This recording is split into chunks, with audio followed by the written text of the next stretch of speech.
Good morning. My name is Jonathan. We are gathered in Elisha's house with colleagues and friends. Elisha is a friend of mine. He is also a colleague. We work together in TCOM Group. I've known Elisha for the last 4 years now in TCOM Group. Today is really an amazing morning. I've been requested by Elisha and his family to come and share a few words about our son and our brother Joy and his family. It's really a little bit depressing to talk about City and talk about Joy. I knew Joy as a lovely, respectful, promising young man. I wish I was seated here to talk about him graduating from piloting school. He used to tell me about his ambitions to fly and to get into piloting as a career.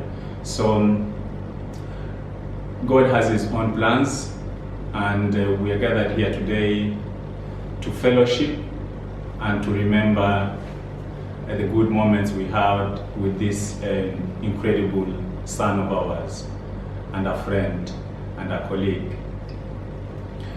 Elisha, as a workmate, is somebody who is family oriented.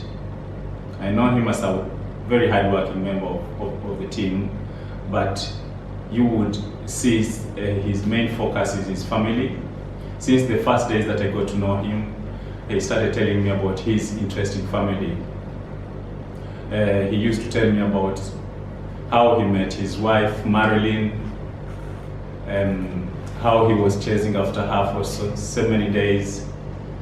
That was the initial months that I joined the company in 2015. So you would see his face glittering when he talks about the family. So he used to talk about his family, and he used to also talk about the church. I think he had come to the understanding that I'm also a Christian, and I'm really strong in terms of my Christian beliefs and my background and how I was brought up. So we used to share these two things in common, talking about the family and talking about the church. Over time, I was even able to go to the church to fellowship with them, and I had the opportunity to meet his family, that is our brother Joy and his brother Rahul, and the sister Nikki and the wife Marilyn. And they were really welcoming. They were really very happy when they saw me in the church. So we were able to fellowship together, to pray together. I also had the opportunity to meet the pastor of the church, Pastor Donald, and the madam pastor, Pastor Nita, who was very good.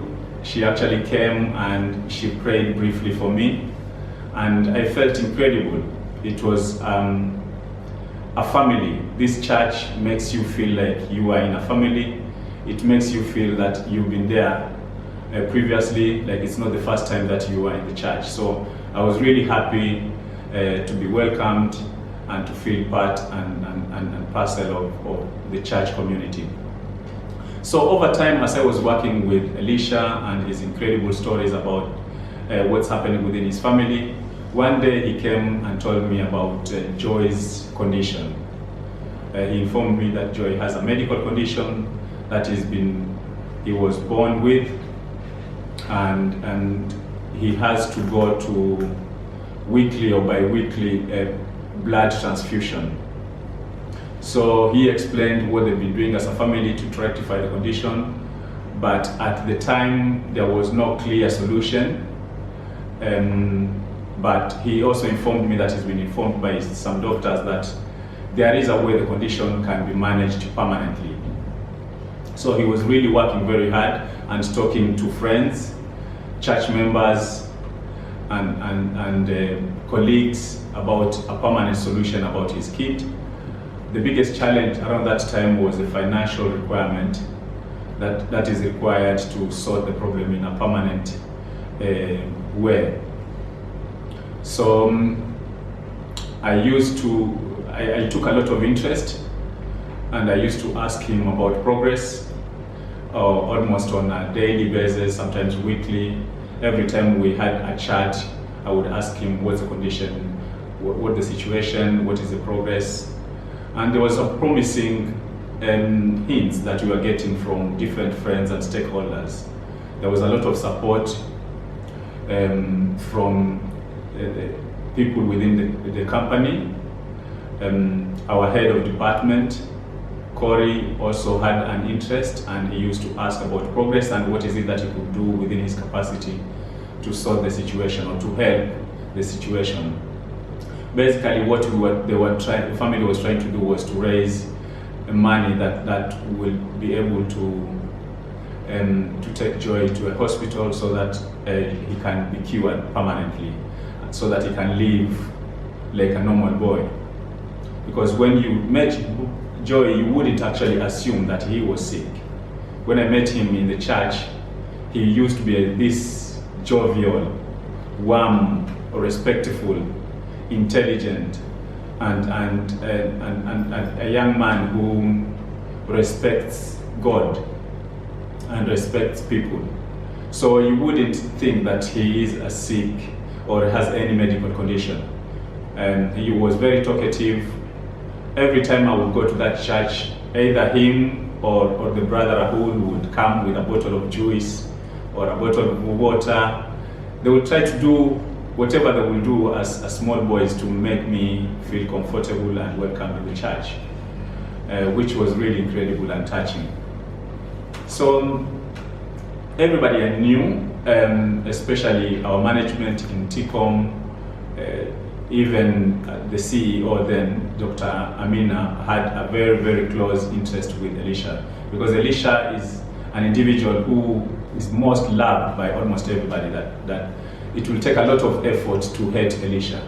So he was loved by almost everybody in the company. He had been in the company for some time, and he is always friendly to people. So there was a lot of interest from different departments and different colleagues within the company who are really keen to make sure that they do whatever they can do to support our brother and the little Joy to get a treatment.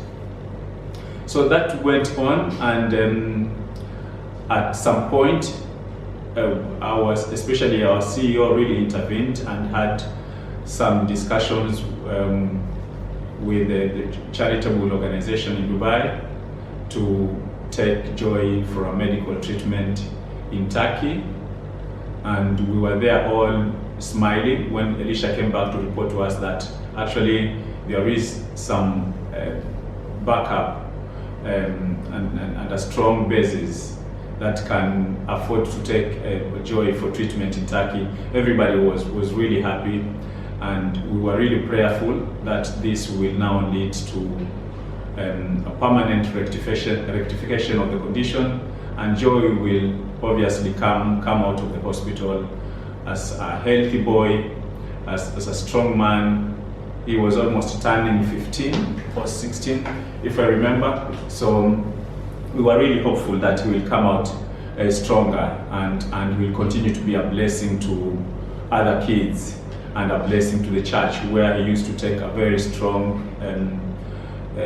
role in terms of supporting other children, and he was part of the whole support team in the church. So our prayer was Joy will travel to Turkey, will come back much healthier and better to serve the community and society. So that went on, and after a few months, the family, Elisha and Joy's mom, were able to fly to Turkey for the treatment. And Elisha used to update us about what is going on, what stage of the treatment. Initially it was like some kind of conditioning before the real treatment began, the dieting and all kinds of things. And Elisha used to update us almost on a daily basis when he came back from Turkey to tell us how Joy is progressing. The mom stayed with her daughter, her son in Turkey. which was incredible. She was going through a difficult time, but promising time, because everybody was very hopeful that now we are in the last stages of the problem, and eventually we will all come out very happy. So the mom was there, being given support by the husband, and the church was also very supportive, and everybody else that I know in Dubai as a community, everybody who knows Elisha, either directly or indirectly, was mostly prayerful that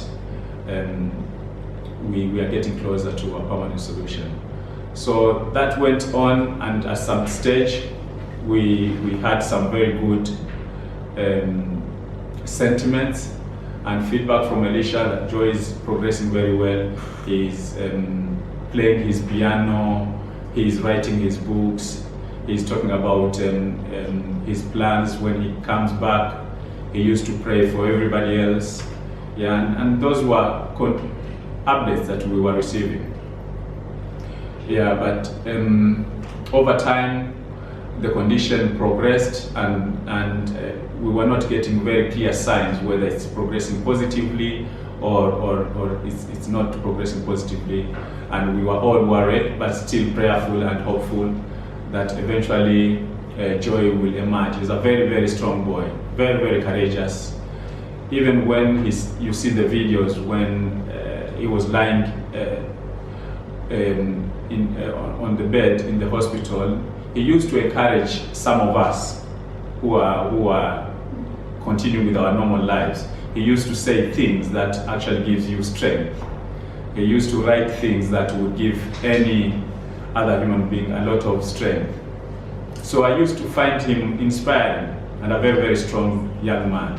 So we were really hopeful that he will come out of this very, very strong, and it will be an encouragement to all of us. But sadly, that never happened, and we got the worst news in a manner that was really shocking and devastating to all of us. For me, it happened. I had actually met the family in the office. They had come.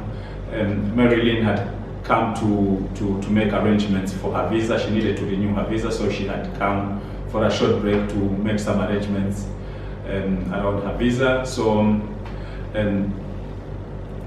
I was able to bump into them in a Costa Coffee in our offices, and she gave me a quick update about the conditions, about Joy's condition, and yeah, and she was still prayerful, but not knowing, unfortunately, that was to be the last day that I had of Joy's condition as when he was still alive. The next day, we had the shocking and devastating news that Joy had left us. It was sad for me. It was very shocking, very devastating. It was disturbing to the rest of my colleagues. The whole company was taken aback by this news, and all we could do was just to pray that the family will go through this situation, this difficult moment, and everybody else was trying to say what is it that we can do to help the family. So we were all disturbed, we couldn't believe it, and we've been through a healing process. Since then, Elisha did whatever he could do. He went to India to do the last rituals as a family, and the rest of us were left to pray for the family and to wish them as strength and God to be with them during that particular period and henceforth. We are kind of encouraged by this family, yeah, because of the courage and the strength, and it's a family that believes strongly in God and trust in the Lord. And they've been able to handle the situation. Elisha was able to come back to work, I think, within a month. Marilyn, the mom, was also able to come back to Dubai to manage the rest of the family. The daughter progressed very well. Nikki progressed very well with her education, and then she eventually got a job, and I think she's doing very well. I've met her several times. She is always smiling. Yeah, the whole family is kind of a smiling family, despite what they've been able to go through. So we are really happy, and as a brother and as a colleague, I'm kind of very encouraged by the strength that the family has demonstrated throughout the whole episode, and how they've been able to manage their lives thereafter, after losing our little son, Joy, and brother. So we encouraged. Elisha's life and Elisha's story and his family story should be an encouragement to so many of us, because life, we make plans, we work very hard, we dedicate ourselves to whatever we do, but God has greater plans and bigger plans, and nothing that God does is wrong. God is always right. We need to trust in Him, and we need to always be prayerful and encourage each other as a community. So I'm really encouraged by the family, I'm encouraged by the church. Pastor Nita has several times called me to pray with me, Pastor Donald as well. So I love the ecosystem that Elisha surrounds himself around, and it was devastating that we lost Joy, but we are encouraged by the strength that the family has been able to hold through the whole of this period. So I'm encouraged, and I'm honored to be invited to their beautiful home to share my testimony, and at least to say one or two words about my memories and reflections about Joy.